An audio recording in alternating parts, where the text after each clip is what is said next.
Good morning and welcome to lecture number 6. Today we're going to go further into drawing stuff on the canvas or on the stage using EaselJS. So let's try to add an image. Last time we've created a canvas and created a stage. So let's see how can we add an image to it. First, let's get a URL of an image, or we can get just an image that we download into the same directory and use it. But for now, let's use this one. We go to our code and create an image which has this tag, and you specify the source, that is this, and you specify an ID that is my img, for example, and you make sure it is hidden because we don't want interference from the HTML code into our canvas. So let's hide it now, and then we have defined the image. So let's create a JavaScript image object out of it. We will do this by the same command of getElementById. So let's use it here and create a JavaScript variable called image, and it gets the element that has the ID my img. And then we need to make sure that this is a global variable if we want to manipulate it at some point. But this is not enough, because in order to use it in EaselJS and CreateJS, we need to create a representation of it that these libraries can work with. So this representation is called bitmap, and to do this it's very simple. All you need to do is to create a command like this. Create a variable that's called bmp, which is the bitmap representation of the image that we've just got. So let's also create a global variable for bmp and also add it to the stage and make sure to update the stage. Let's see what happens now. We go to our page and refresh.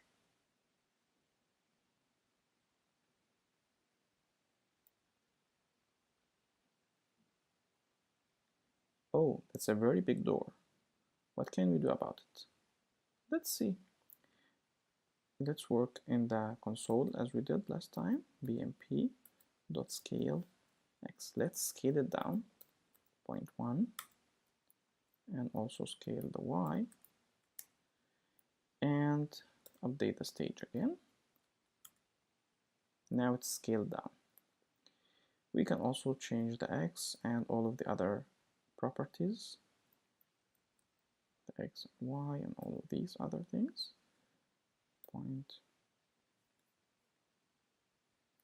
Let's also change the x and the y and other properties.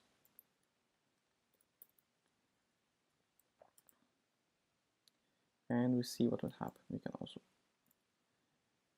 play with the alpha and make it more transparent and other things. Okay, one of the things that we can also include to make things easier for us is to have a ticker. A ticker is basically a function that you add to the stage so that you make sure whatever happens to the stage, you add something to it, it's automatically reflected immediately. So let's add this to the last part of the init function, which is basically called an event listener. So it keeps ticking and ticking and ticking we can specify the intervals and other things. But for now, let's just add it like this.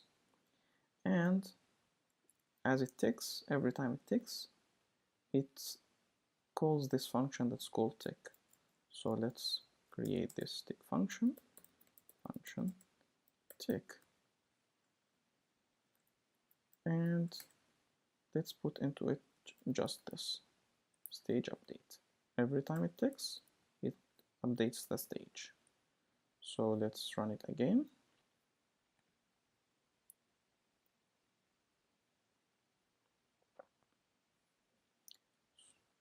Now let's try to play with the BMP again. Scale x 0.1. You see it immediately changed. Scale y, and this is actually how you can do some interaction in the game by making sure everything that is changed on the canvas or on the stage is updated automatically on the screen so that people can see it. Let's now go to other things. Let's add some text to the page. It's also very simple. You just create something like this. A variable that's called label, and with this command create js.text and the text that you want to display and the format of it, bold, 14 pixels, Arial, and this is the color. So let's see what will happen when we add this to our stage. Stage.addChild label.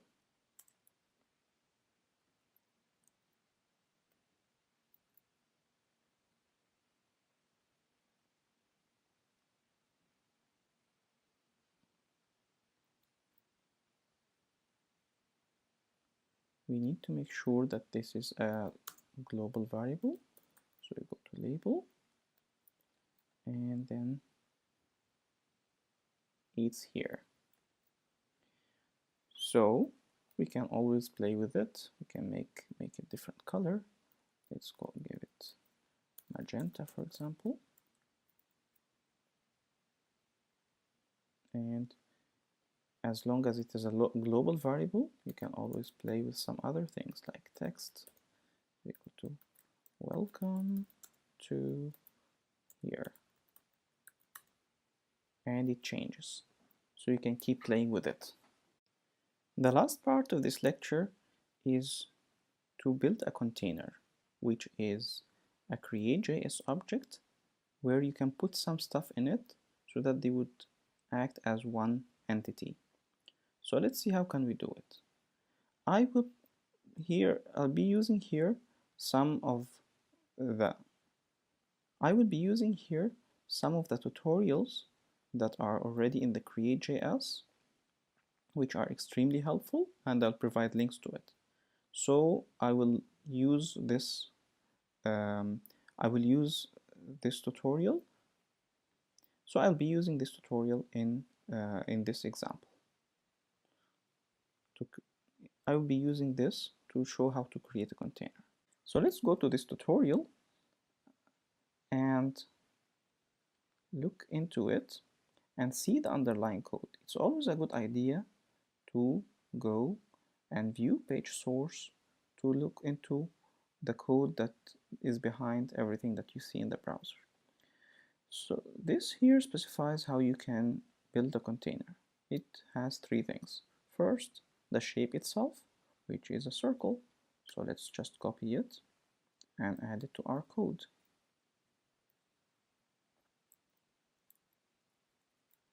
A circle with specification about the color, red, and about the radius and other things.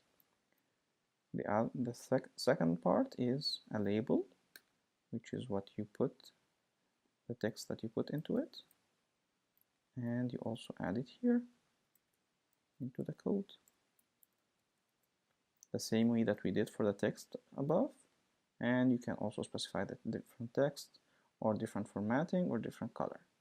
And this is just specifying the alignment of the text so that you make sure everything is in the center and this is the y coordinate that is relative to the container, which we will see. Then the container here, they're calling it dragger because they're obviously dragging it somewhere. So let's just copy it the same way that we did for other parts and use it in our code.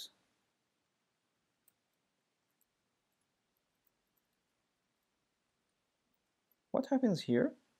We just declare the dragger, this variable called dragger, which is a create.js container, and we specify the x value of it and the y value of it, and then we add stuff into it the same way we do for the stage.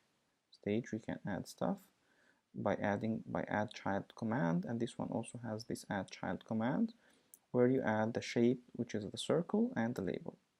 And then into the stage we add this whole container. Let's see how it looks.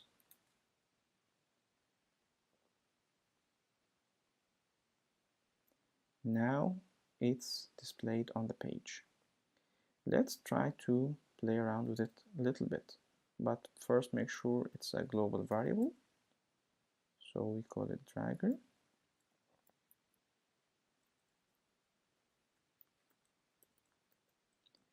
And then refresh. And then we say dragger dot x is equal to 400. Now we can move it in one shot. And then dragger dot scale x is equal to 3. Now you're just scaling it on the x. You can play with the alpha, 0.1, and now you can play with all of its properties all at the same time. So this is what it means to have a container. It means that everything that's in there is treated in the same way without having to specify different properties for different parts that constitute it. So that's it for now. Let's practice. I'll be providing some practice material, and then we'll keep going forward. Thank you so much.